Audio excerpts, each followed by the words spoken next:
I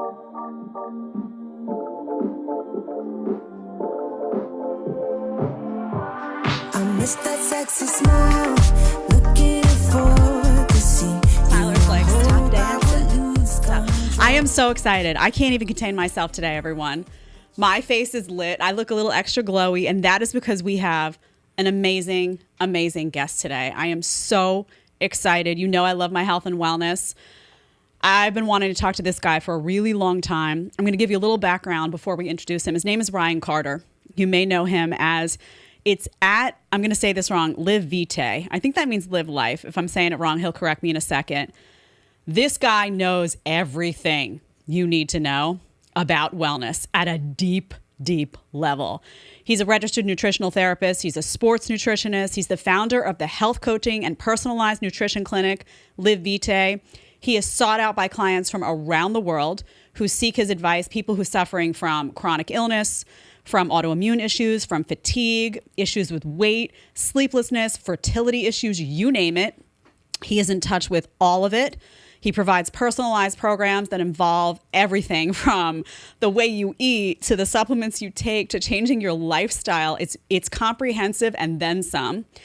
Ryan has a really interesting story. He once himself had an eating disorder. He had an exercise addiction at one point in his life.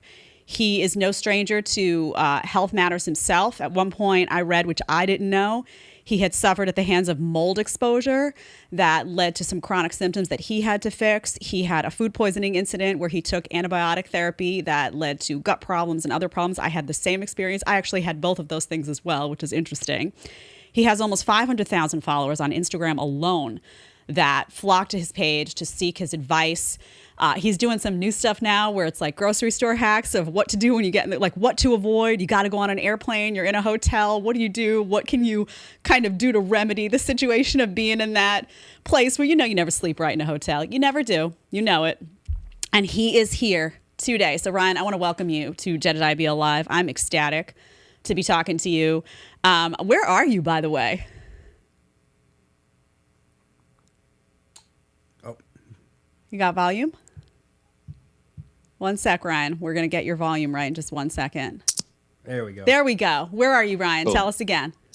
Sorry. So I'm in Nicaragua, just above Costa Rica in Central America. Oh, and you're just living. I could just tell. You know what I love about you? And we're going to get into, you have coined this term downloading, which is fascinating to me that I see all the time.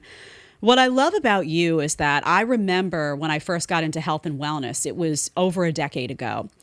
And I was having trouble at the time. I was on birth control pills. My hormones were imbalanced. I had acid reflux.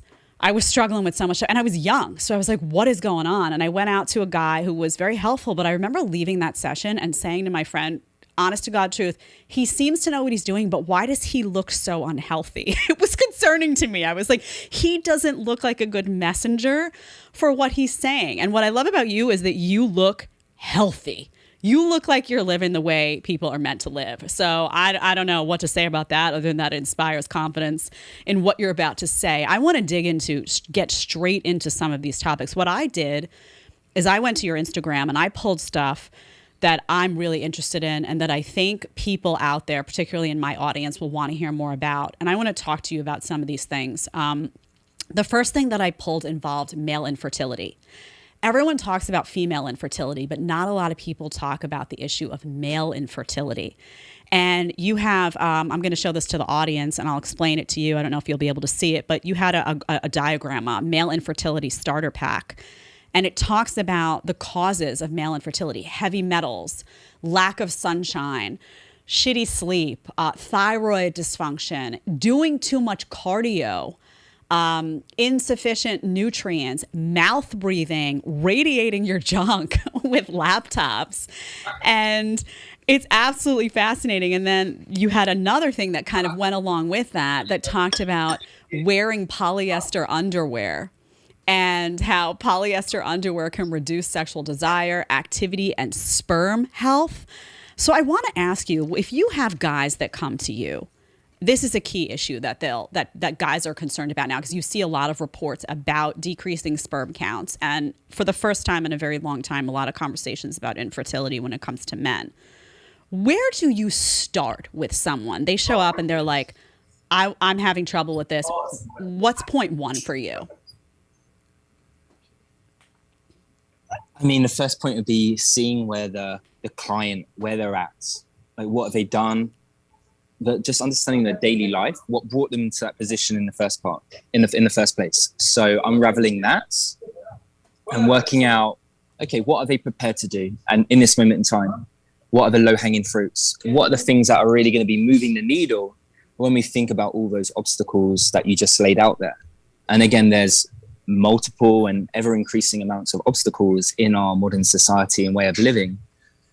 And it's my job to work out which one is blocking you from achieving that result or the goal, be it with fertility. And yeah, like male infertility is very underplayed. It's now like it's a female's job, or the ball's always in the female court, especially when we think about sex protection and contraception, sorry. It's always in the female court. Men don't really take much control or responsibility from our behalf. And again, like there's easy low-hanging fruits to improve.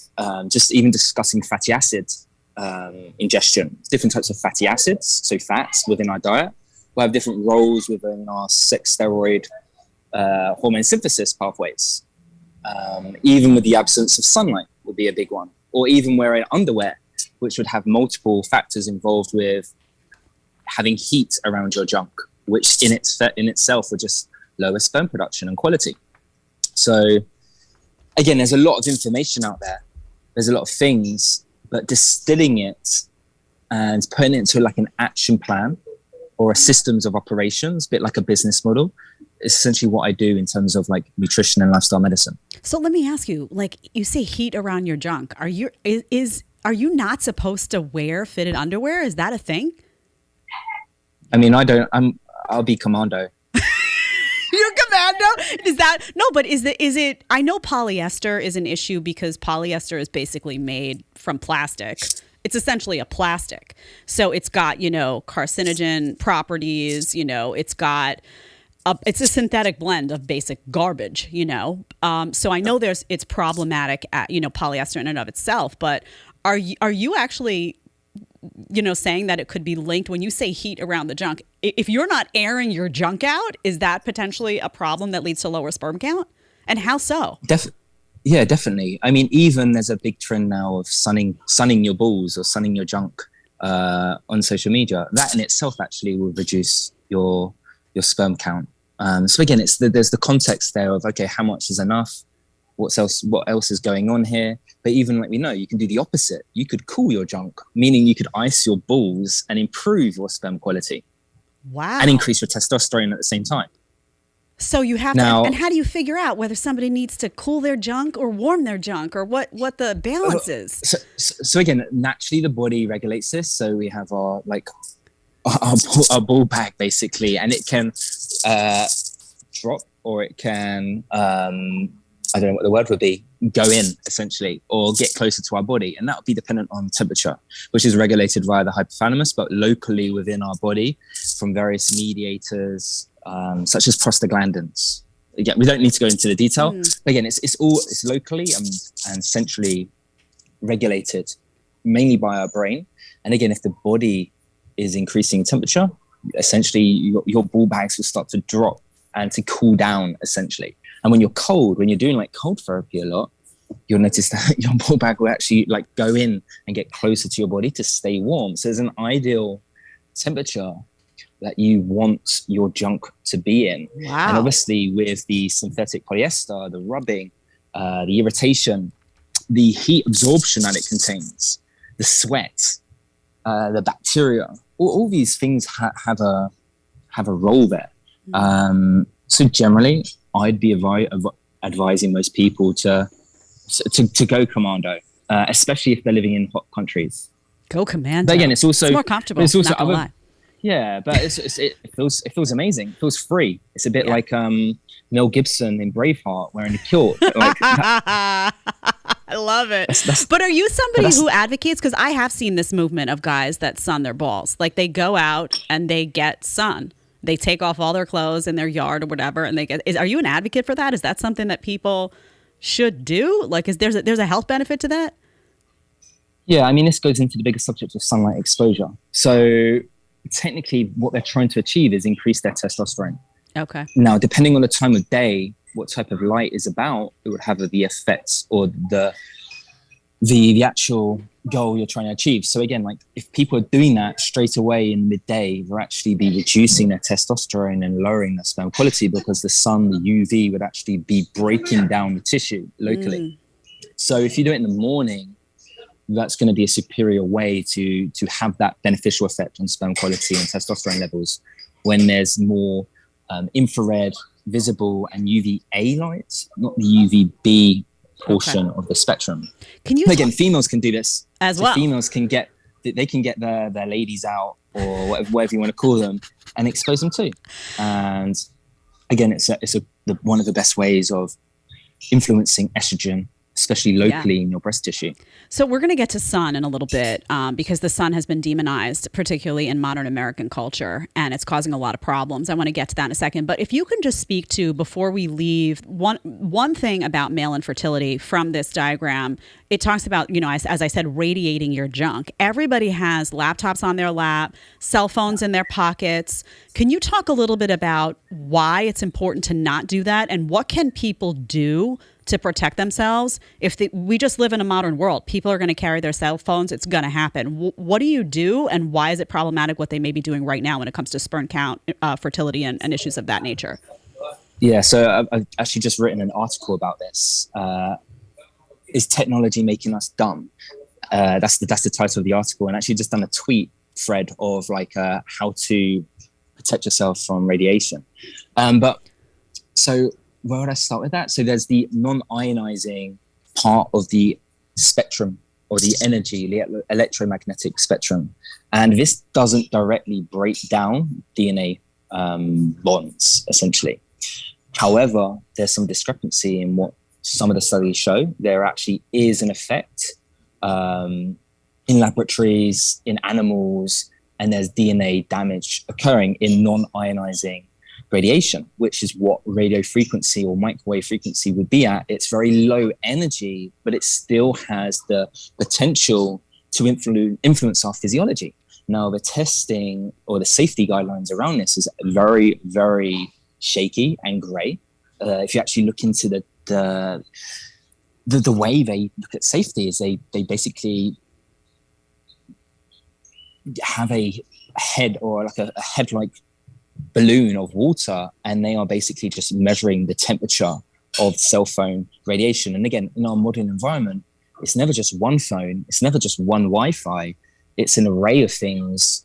The people next door, the people over there, the hotel, the underground, the army even have extreme, crazy technology or radiation that no one really discusses.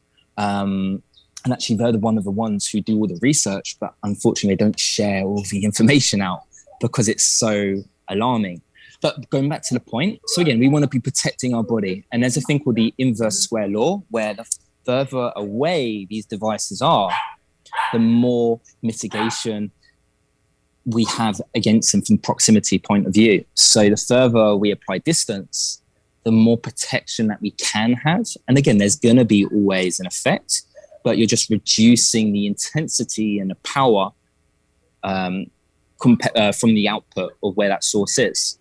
So again, providing distance. And again, do you really need your phone on all the time? No, you can switch on airplane mode. Do you need it on in the tube? Do you need it on in the plane? No, that's what the times we're putting in airplane mode.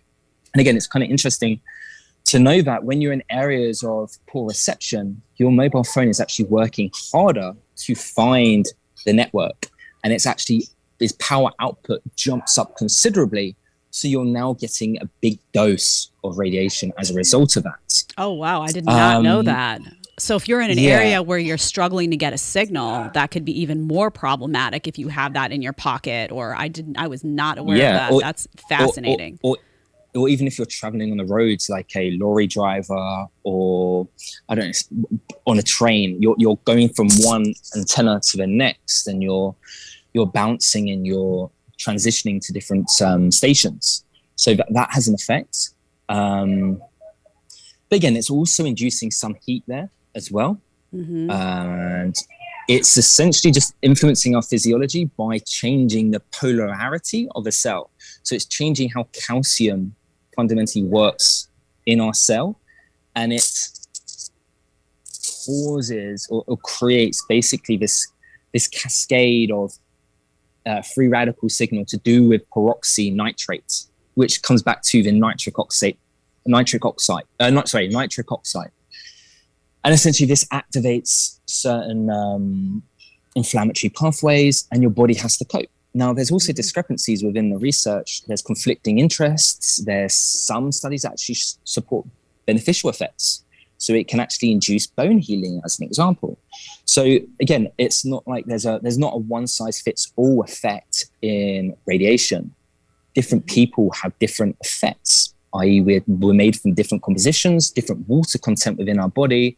Our brain is developing at different rates. And this is very concerning for the growing population, especially young children. Right. They don't have the protective effects that an adult does.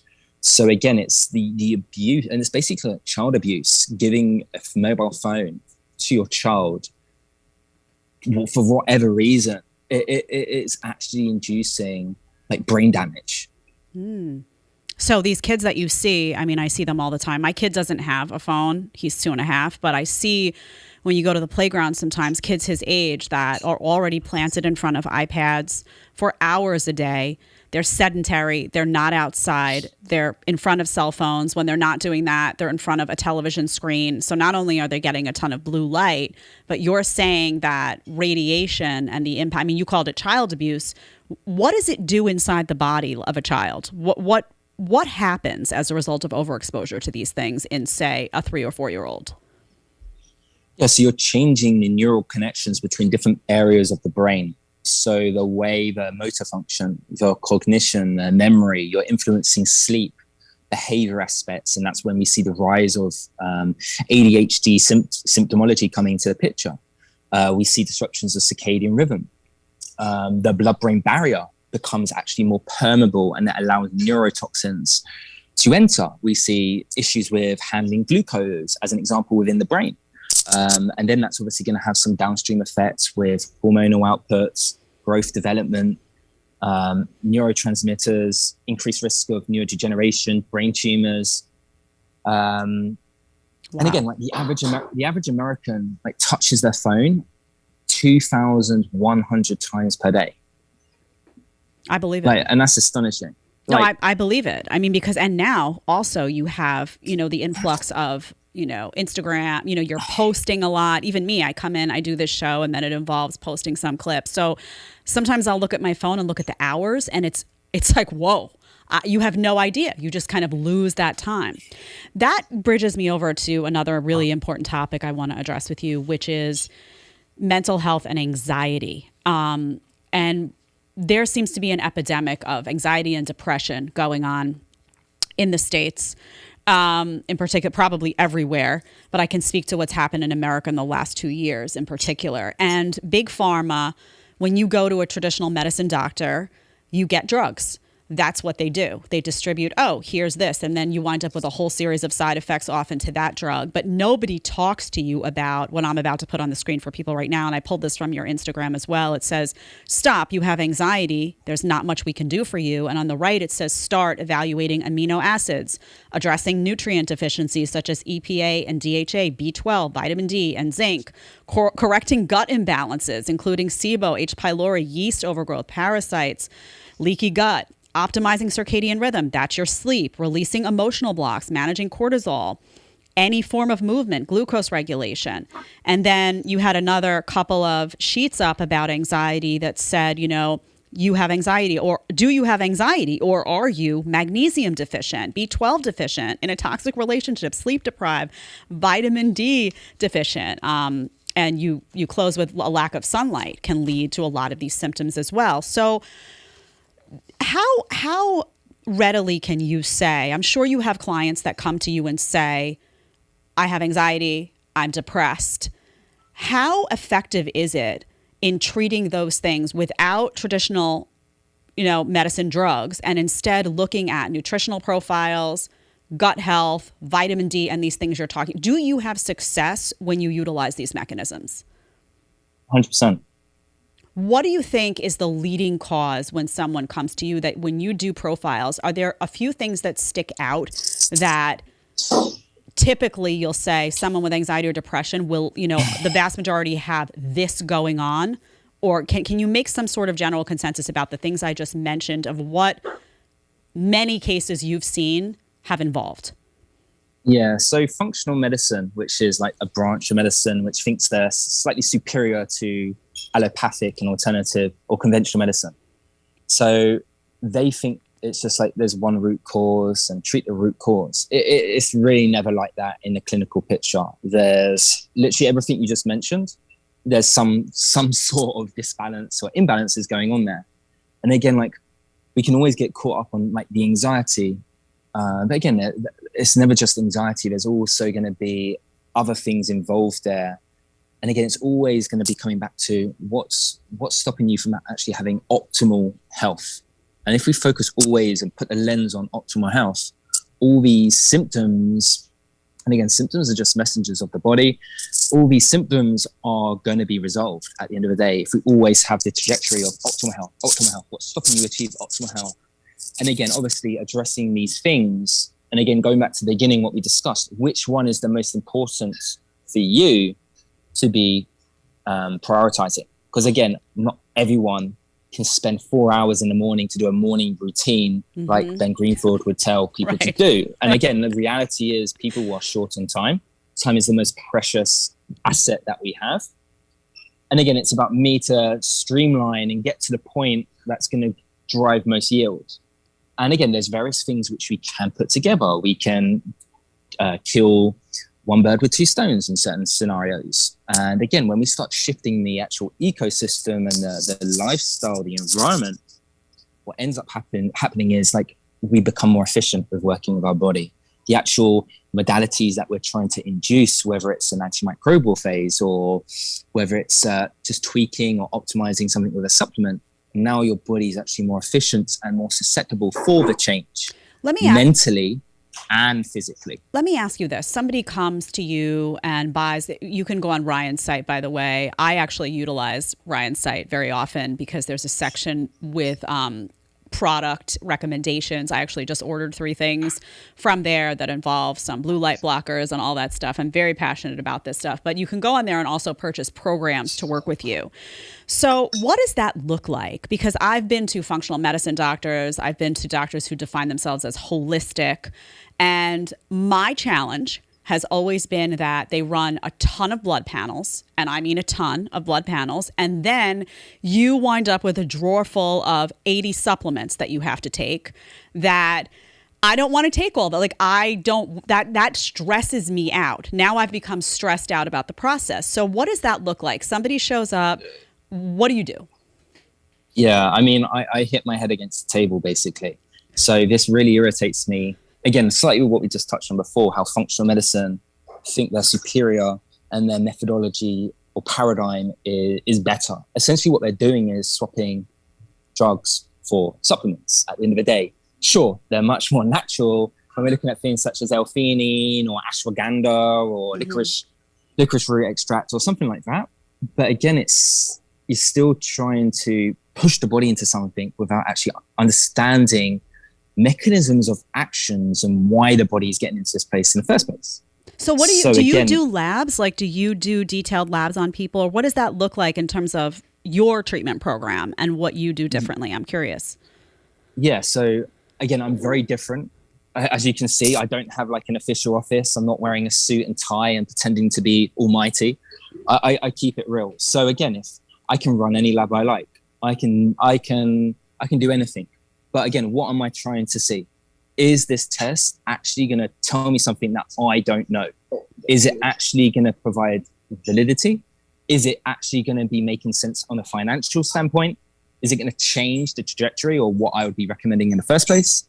Likely not. Do I need to test someone if they got gut dysbiosis? No. So why waste my time Why waste them shit in a pot and send it off somewhere and spend $400-$500, and then the results themselves are extremely grey and not even gold standard? So again, it's just like all these scenarios. It's just like, we can do a hormone test, we can do a saliva test, we can do blah blah blah. It's crazy. And again, no one discusses this. These testing and supplement companies are the ones that are educating these practitioners, these functional medicine practitioners, these nutritional therapists, which I am, nutritionists. They are educating them, telling them this is the pathophysiology, use this test to show it, and then here's the supplements to help you. And again, there is a time and place for testing and supplements. However, there's a lot of context even before considering it. As an example, if I got like a train wreck of a client with loads of things going on, it's extremely chaotic and noisy. Now, are they going to have a fair chance in truly expressing or excreting or highlighting a potential issue, whether it's a deficiency or a metabolite in the metabolism or a hormonal insight? No. So again, what we do is we always go back to the optimal. What gets get them up to a baseline? There's always room for improvement, no matter how many practitioners you've seen. Again, I think extremely outside the box here. I'm not like I said, I'm in Nicaragua. I've got my top off.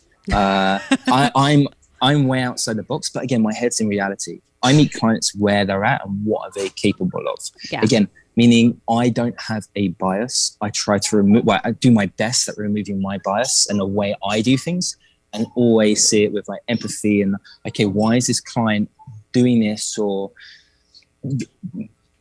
why are they doing these kind of things? What's going through their mind, and how are they seeing or perceiving their world around them?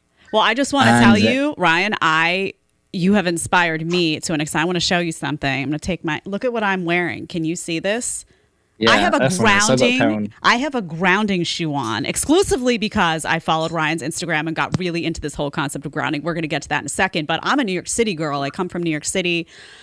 I was going through so much stuff related to just life in the city. So my eyes are open. If my eyes could be open about this, you have the capacity to reach a lot of people. I want to get into food a little bit here. You talk about food a lot.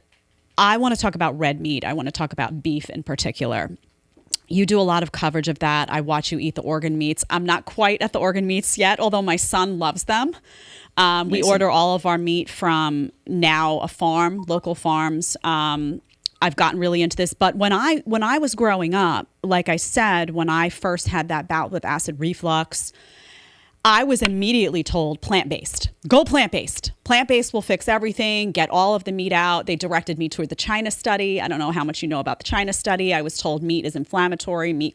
Red meat in particular causes colon cancer. And now times have changed, and it becomes more a conversation about quality of meat as far as I can see it. And people are now becoming attuned to a lot of the benefits of red meat in particular. So we have a couple of slides I pulled up from your page. What's the beef? It says what most people think is that it's inflammatory, and you go through a whole list. What it actually contains: antioxidants, supports methylation, that's detoxification, supports fetal development, amino acids, bioavailable nutrients, build lean muscle, reduce risk of depression, beneficial alongside other lifestyle factors. And this whole red meat causes heart disease that you talk about shows like a whole image of what people typically think of when they criticize red meat: hot dogs, pepperoni pizza, Taco Bell. So can you talk to me a little bit about, you even have a diagram up that was fascinating about babies who were born from vegetarian parents that had low B12 as opposed to babies born from vegetarian parents with added B12. And it showed that there was a B12 deficiency in a lot of the brains of babies that were born from vegetarian parents who had low B12 themselves. So can you set the record straight on meat? There's been a lot of criticism now. They're telling everybody, eat bugs, don't eat meat. Farmers are being harassed. Everyone's going after them. Everybody wants you to eat. You got Kim Kardashian telling everybody to eat fake meat, loaded up with garbage. What is the truth about beef? Talk to me about quality, and talk to me about why it's important that people have more of an open mind on what's going on here. Yeah, I mean, my first point would be it's not just about beef; it's red meat in general. So that also would include like lamb, goats, um, elk, venison, or deer, whatever you call it in the States. So again, it's the bigger, broad picture of red meat in general, not just beef, because I think beef is great, but I do think it's like overrated and it's fairly overpriced, especially when we're talking about food prices like increasing in the US. But nonetheless, it doesn't make any sense from our evolutionary like 300,000 years as a human that now suddenly within like the last 50 years that red meat is the cause and the issue of heart disease. And again, there's a lot of support to show its benefit, its use. And again, like how much do we really need? Well, again, I actually don't think there's any issue with having a steak every single meal. Now, I don't think that's probably optimal and wise based on like a variety or based on fish or shellfish, which I'm a big fan of, or even talking about things such as like the more collagenous tissue or collagenous parts of the animal, not just steaks. So again, for the bang for buck on terms of nutrient density per like calorie ratio and how it makes you feel psychologically and your physiology work, like it's brilliant. Like there's no other food on this planet that has that. Why organ meats? Why are the organ meats significant? I haven't gotten there yet, but why is that an important inclusion? Yeah, so the liver would be one of the places in our body to store nutrients. And again, it doesn't really store toxins that most people think. It stores nutrients. So again, it's a readily available source of things such as vitamin A and B vitamins and copper and zinc and B12 and whatnot. So it's extremely dense. And again, we don't want to just eat the muscle meat. We don't want to eat things just like chicken breast. It's not just about the protein number. It's the bigger picture about micronutrients. It's the bigger picture around things that are not found in plant foods, such as taurine or a large dose of choline, as an example, and things such as carnosine, which again helps muscle support and the pH of the muscle as well. And again, it's a superior availability of these food. They are suited for humans to digest and utilize. We are not a cow. We are not gorillas. We are slightly different within our gut physiology to readily digest and utilize this. And we see this in terms of uptake of meat protein versus plant proteins being superior. And again, like, do you want to spend your day eating 5 meals a day and cook 5 hours a day for the sake of just eating plants and then potentially feel like gas, bloated, and feel a bit like shit? No, you don't. You want to just like eat like you're designed to. And that would be a nutrient-dense, omnivorous diet, essentially. So eating meat and plants.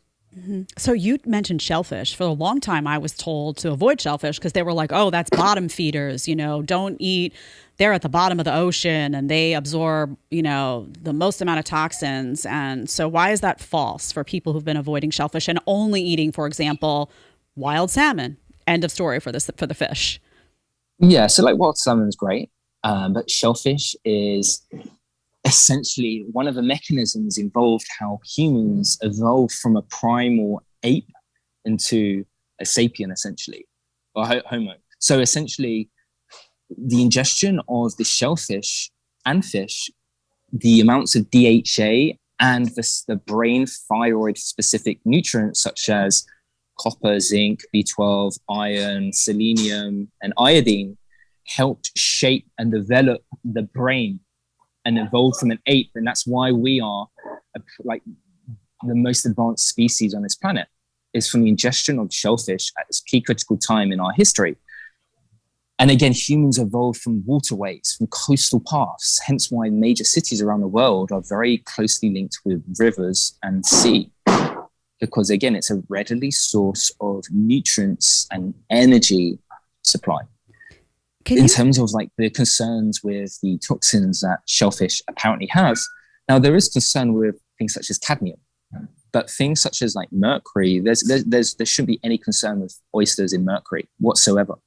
And again, the things that actually detoxify our bodies of these heavy metals are found in shellfish. So again, it's more of a concern not eating it than eating it generally. But again, if there is poor health, if they're like your health is trashed, if like you are going to be a bit of a sponge, and you're going to be able to you see it. You can just walk outside in like states and you'll probably see some giant human and be like extremely swollen basically. And he's going to be a sponge for all the toxins in the environment because his health is so poor. He can't effectively remove it. And therefore it's just going to be packed in his subcutaneous fat, his adipose tissue, and be stored away because the body doesn't really want to process it, because every time we process a xenobiotic, i.e. a toxin, then it induces cardiometabolic damage, basically. And that would be opening the gut lining, that would be damaging the endothelial tissue, so the arteries. And again, there's insight around that is the real issue of heart disease and cardiovascular events, of essentially a thing called endotoxins, which seep through and induce this damage where cholesterol comes up and is on the scene of the crime. And then we have the immune cells and the plaque forming, and then over time, bang. So again, it's actually the poor health overall, poor dietary standards, and then the disturbances within the gut or the brain or the endothelial cells, the lining of our blood vessels. And then that's when we get this hit. What is when someone like you hears this newfound love of, oh, eat bugs, oh, eat fake meat, oh, it's better for the environment, it's better for the planet, it's better for you. What is your reaction as somebody who really understands the way the body works? How do you respond to people who say, well, I'm seeing, fake meat is the way to go. I'm seeing plant-based is the way to go. What's an effective response? I mean, there isn't any really. So again, everyone's going to do what they think they're doing. You can't help someone who can't help themselves. So again, it's not your job to convince someone at the end of the day. Like, live your life. Don't waste your time on convincing other people. Yeah. And again, like, or you should know, the empowered around the choices and decisions that you make are your best interests, and don't have any concern with what anybody else says. Now, the thing with the bugs, I can actually probably get behind a little bit of the bug consumption. Traveling around Mexico, they do eat a lot of critters. And I've eaten some as well. Now, just because our Western minds have been made up of eating steak and luxury protein sources, like, did we evolve like this? No, we probably ate everything and anything, whether it's like a lizard on a barbecue as an example. Because food was hard to come by. We actually had to be very mobile, athletic, strong, smart to actually catch these animals.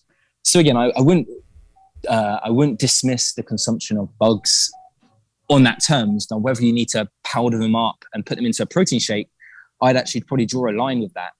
But again, small consumption of them, I wouldn't think there'd be anything wrong with that. Yeah, now, you know what the problem is though, Ryan? Some of those people are saying eat bugs instead of all of that other. So it's not like, oh, let's eat bugs as well. It's eat bugs and don't eat, meat from regenerative farms, and don't eat pasture raised chicken and turkey, and don't eat shellfish, and don't just eat the bugs. That's the problem.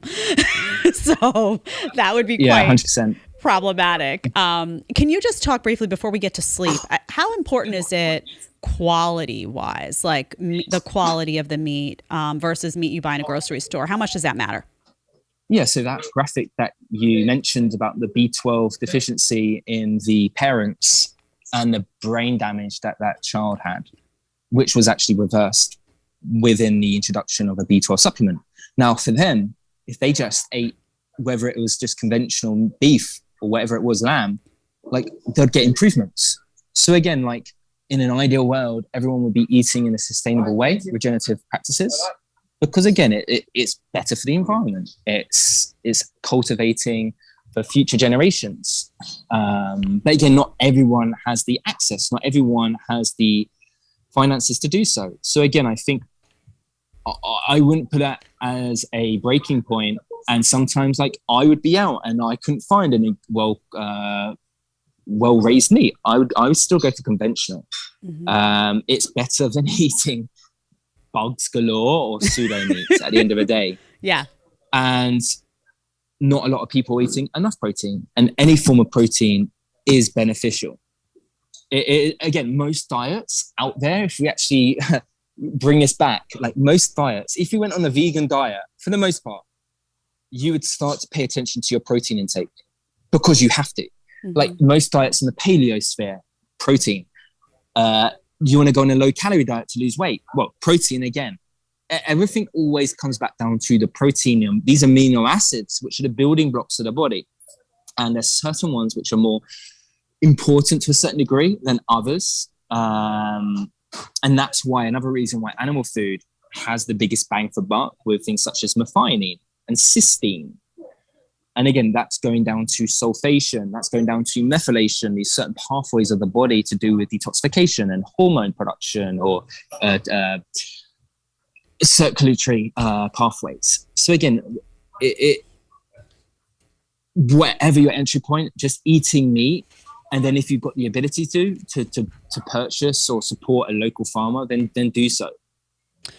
I want to talk to you a little bit about sleep. We're an increasingly sleep-deprived culture, particularly in the cities. And I want to ask you what's going on with sleep, but I want to also point to, and maybe Tyler, you can pull this one up. It says, can't sleep, this might be why. This was fascinating. You showed a map of the United States from the late 1950s to 2025. And 2025, it's like the whole map is lit up. It's bright. In 1950s, there was darkness around at times. And you talk about that we're deficient in darkness. And that I read up on your page, there was a study in Israel that showed that the ability to read a book outside at midnight was associated with a 73% increased risk of breast cancer. Talk a little bit about this component. This is something, I'm sure people know a little bit about blue light exposure and a little bit about stress and, that stuff, but they don't know about this darkness deficiency. What does this mean? Yeah, so darkness would be a form of luminous, so lux, and that would be the name applied to it, so brightness at night. So again, like humans are now sunlight deprived or daylight deprived, meaning we don't get enough stimulus during the day. Yet at nighttime, we get the opposite effect. We get excess. And this is the issue because it's going to be directly influencing melatonin. And as soon as our melatonin levels decline locally in tissue, then our ability to produce energy, the ability to repair within our mitochondria is going to decline. And again, within the mitochondria, this is where the magic happens of metabolism. This is also where the place of some of the hormones being synthesized there as well. So again, when we think of like breast cancer and estrogen to a certain degree, or lack of melatonin, that will be associated with the risk of breast cancer. But again, poor sleep, you're not going to be repairing. You're not going to be able to enter stages of autophagy or apoptosis at nighttime. And like that's going to be the link to all these modern diseases popping up in the picture drastically and rapidly. Combine that effect with radiation, not just the light, then there's going to be big concerns because it's now a double hit to our physiology with this sort of alien light, but also this alien energy that we can't see or perceive, yet it's there. And again, if I gave you a trifield in your studio right now and put it on a radio frequency, you'll be like, holy shit. Oh, I'm sure. No, and but again, for me, but again, there's yeah, no, I just wanted to say for me, I lived in Manhattan for many, many years, which is like just crazy all the time. I left during COVID. I went out to Staten Island, which is, it's smaller. It's more, we lived right on the water, a lot of grass. And I have to say, when I moved to Florida, I went back into an apartment building and we are surrounded by lights and buildings and it's affecting me, because I'm not used to it now. And my body's like, no, I need grass. There are these big banks that have these neon lights everywhere. And I got blackout shades. I just got those True Dark little stickers to stick on everything. It makes a huge difference. And you actually had on your website also for people at home, there's a great post about melatonin, about what people think it does, which is sleep, and then what it also does, and it lists out, regulates hormones, slows aging, regulates vitamin D receptors, it's anti-inflammatory, it's antioxidant, it's anti-cancer, it's an appetite suppressant. So this idea of like, oh, I'll sleep when I'm dead can be very, very dangerous. So what are your tips for people who aren't sleeping well? I don't know anyone that sleeps well, truthfully, at this point. What are some tips that they should implement to get better sleep? A lot of people focus in or start thinking about sleep before bed. That's sort of the wrong way to see it. It's actually sleep starts the moment you wake up. Okay? So as soon as you wake up, you go outside, you get some daylight, whether it's cloudy, whether it's rainy, whether it's sunshine, you get daylight on your eyes, on your naked eyes, and ideally on your naked body as well. And essentially that is like a solar panel to tell your internal organs, primarily your part of your brain called a suprachiasmatic nucleus, of what time of day it is. And again, it's a bit like the old-fashioned way of resetting your clock. You wind it up. That's what happens when you do this morning light exposure, because this winding of this clock up is now instructing and telling certain proteins and genes of your body what time of day it is. If you don't get this signal, if you don't get this download of information, then again, your system is going to be AWOL. Your system has no clue or conception of what time of day it is. Maybe you don't go out. Maybe you stay indoors until 4 p.m. And then that's the time you get some mild light in your face, yet your body's just missed out on like those, 8 hours of light opportunity. And you just told your brain's just jumped to 4 p.m. And on top of that, you've been indoors with monochromatic, meaning single source blue light exposure. So again, it's fairly weak and it's only just a blue. So then you're basically telling your body it's like midday and you haven't been powered by actual proper lux, which can rise to something like 100,000 lux outside.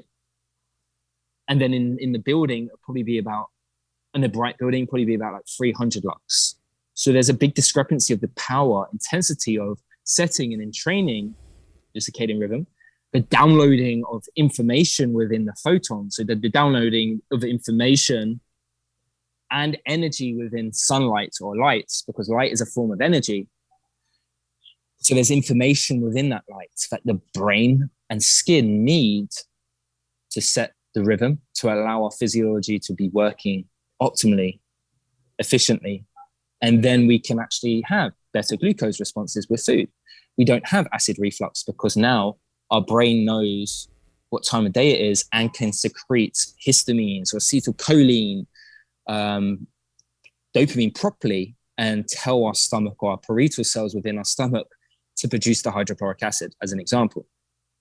So again, the light through your eyes touches everywhere in your body. Can you speak extremely important on that? Can you just speak a little bit to, I know you're a sun chaser because I see your videos. What does that mean? And also, there's a large segment of the population, largely female, that is afraid of the sun. We are lathered up with sunscreen all day long. And I'm just curious your perception, because you are somebody, there's a preoccupation with aging, like, oh, the skin's gonna, my skin's gonna age, I'm gonna get skin cancer as a result of the sun. And now that people are actually afraid of it. You're somebody who, you're out in the sun all the time. First of all, you look fantastic. I don't know how old you are. I think you're like 36-ish is my guess, because I think I saw at one point you were celebrating a birthday and I think you had a platter of like meat or something that you held up. It was a steak with candles in. A steak cake, exactly. So Cake. what's going on here? And like, what do we do about it? Like, is there a reason to be afraid of the sun? Is there a reason to lather up with sunscreen? Like, what's the right balance here for people? Yeah, 100%. So, I mean, there is concern for most modern humans with the sun, i.e. we're not healthy enough to get in the sun. Okay. Like, most people are probably not healthy enough to lose body fat, because the amount of toxins within that fat is actually going to induce cardiovascular damage. Okay. So again, like, most people are not healthy to go in the sunlight because they don't have the protection. They don't have the water to hold on to this energy in the form of the sunlight. So again, when people see me be in the sun all day, not wear anything protection wise, like I'll be in the sun for hours and I won't even burn. I would just sweat. But again, like, you're talking to someone who, not being beginner, have amazing health and can handle it. Now, do I think that's the wisest thing? Probably not. I don't think I need to do sunlight that much. But again, we are actually engineered to be addicted to this. Mm-hmm. So sun chasing is addictive because it releases beta endorphins. Okay. And again, if we're not getting that, our own endogenous beta endorphins, we're likely want to get it from somewhere else. And again, that could be, I don't know, junk food. That could be shitty reality programs. That could be, I don't know, just whatever you get your kick or pleasure out of life, essentially. But again, most people need to have to go slow and easy when they are exposing themselves to the sunlight. And again, this is the issue, because the dermatologists have scared the shit out of everyone basically about sunlight. Yet they don't understand that in their own literature, blue light exposure causes the same thing, if not worse, than UVA light. Mm-hmm. In addition to the studies that they use to support their claims, is they've actually extracted this UVA light and made it a single source. And nowhere in nature is there UVA or UVB light alone, which doesn't come with the infrared, which makes up 42%, and the visible, which is what we can see how life is illuminated in. So again, it's like these colors, and infrared is the sort of antidote and protective mechanism of the UVA and UVB. And again, it comes back and falls back to a circadian rhythm of how this light works throughout the day, depending on where you are around the world. Mm-hmm. And again, if you missed out on that morning light exposure, then do you think your skin cells are going to be prepared for that harsh UVA or UVB or the combined dose of them in the midday? No. You've probably just been stuck on your computer screen with blue light, and then you're going to go outside and blame it on the sun. Mm-hmm. It doesn't, or your office job that you're in for like 345 days of the year, and like your 2-week holiday in Barbados, for example, you're going to get burnt, and then you throw on like alcohol and shitty food, and then not even discussing your diet or the fatty acid composition or the nutrient density of your diet. Of course, you're going to be asking for problems, but you cannot blame the sun for what your dysfunctional modern living or existence caused, essentially. Yeah. I mean, it's been interesting actually watching my son, because he's my coloring and he eats very well. I mean, you know, he eats all the meats, the organ meats. He doesn't have any screen time. He's outside a lot, lots of antioxidants, vegetables. He doesn't eat anything out of a box that's packaged. It's all from a farm. And I'm watching this kid go out in the sun. He's not burning, gets a little bit of color, nothing. He just sweats. And he's not, it's wild when I think about, you know, when I was a little kid, it was a different time, and it was a lot of junk food. I was burning. I mean, it's just wild to see that manifest in my own family. I want to ask you a little bit about earthing. I showed everybody my grounding shoes, which I got, which I don't do enough of, frankly, but there's this, earthing reduces inflammation chart that you put up, and we'll talk about what grounding is for people, but it showed that these are scans that showed that after grounding, there was a decrease in inflammation in the body. So what is this whole grounding movement?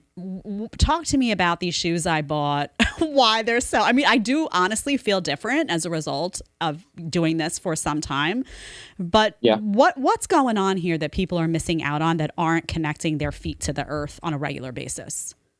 Yeah, there's a free source of energy on this planet. And during the daytime, that source is ready available. And again, it's a bit like you need to download that energy. So again, there's a gradient between the negativity and positivity between the earth and your body. So there's a stage of resistance, essentially, or a phase of resistance, essentially, where the current from the earth would be going to your body because it's less negative than the earth. Okay, so it would be transferred onto your body. And essentially, this is electrons. So this is actually what's powering our physiology. There's an electron transport chain within our mitochondria, which shuttles protons across this gradient. And then therefore we pump out or make ATP and water and carbon dioxide. But essentially, like, humans are very unique. And again, we're the only species on this planet which disconnects ourselves to the earth. And we have feet and sweat glands on our feet to electrify and pick up or conduct more electricity, electrons from the earth as well. So I don't know if you notice this, but when you start doing this, and then when you don't wear your grounding shoes or earthing shoes, and I say you're in the plane, you might notice your feet start sweating a little bit more because your body's trying to sweat and get that conductivity from your feet to the earth. So it's trying to help you out. That's just kind of an interesting thing there that you might notice in a few weeks' time, or if you have. But again, we're disconnected. There's a change of the energy of the earth throughout the whole day.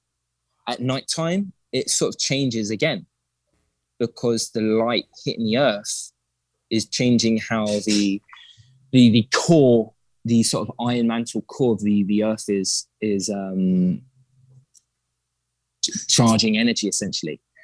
So again, it's a readily source of electrons. It adds energy into your system without any input or food ingestion alone. It syncs your circadian rhythm. It reduces inflammation by giving the body the electrons. And again, when we have more electrons, we can become more reduced and less oxidized, which comes back down to a term called redox. So reduction is gain of electrons. Oxidation is loss of electrons. And we want to be in a more reduced state where we can donate electrons to certain pathways or molecules of the body to heal, to regenerate, or to produce energy. What's fascinating about everything that you've said this hour, and I just have one or two more quick things I want to hit with you, is that we have a chronically sick population and people are winding up going to doctors. It's fascinating now. I mean, I very rarely see a traditional medicine doctor, but maybe once every couple of years, I'll go in for whatever reason. And it's the same thing always. There's just an attention to symptoms without trying to figure out why something's happening. But the whole population is sick.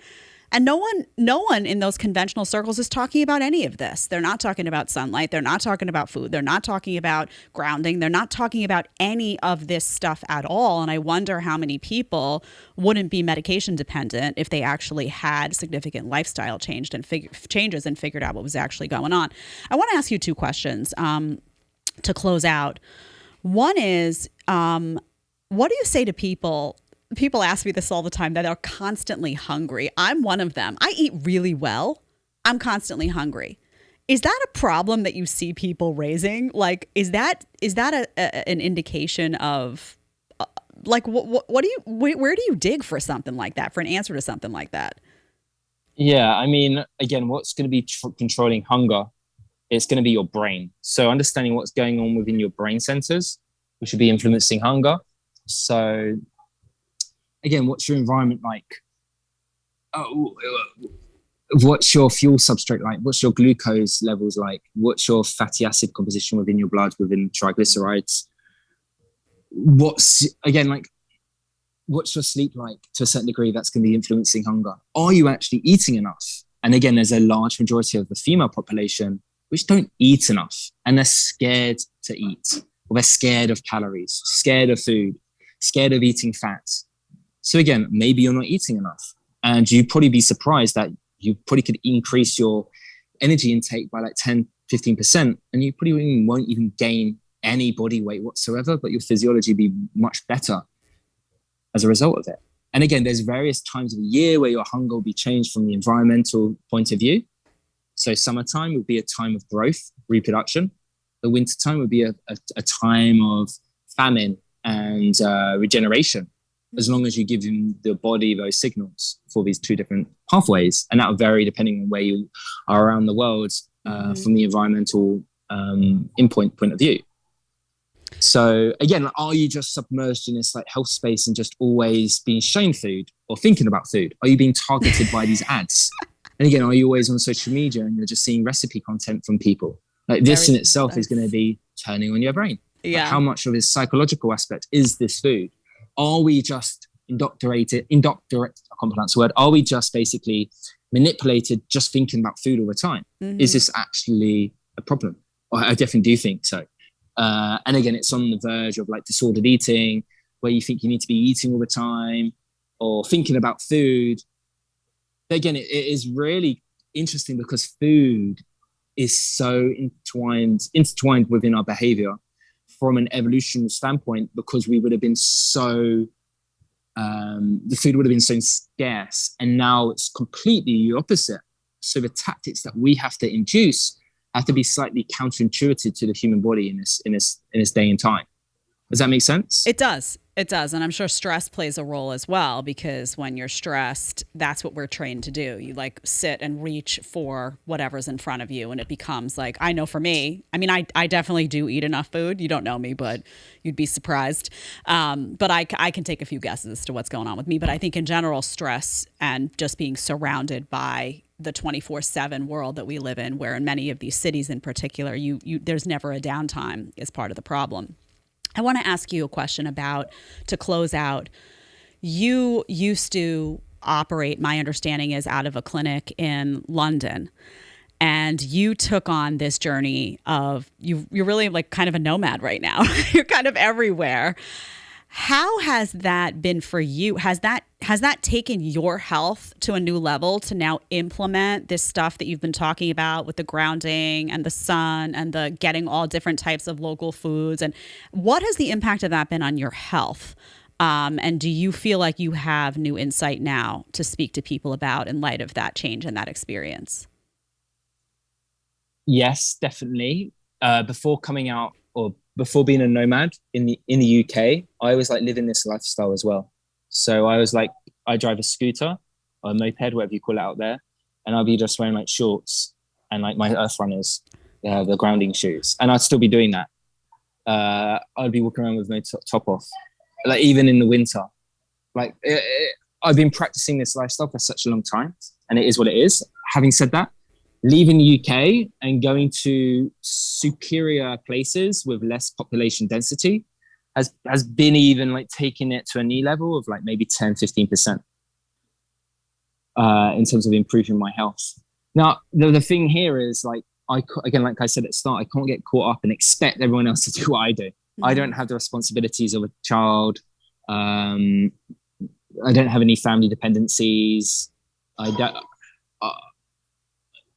can do what I like and do as I please. So it's understanding that, but getting certain principles that I've cultivated or learned into people's lives, whether in New York, whether in Miami, Abu Dhabi, wherever they are, and doing the best that they can.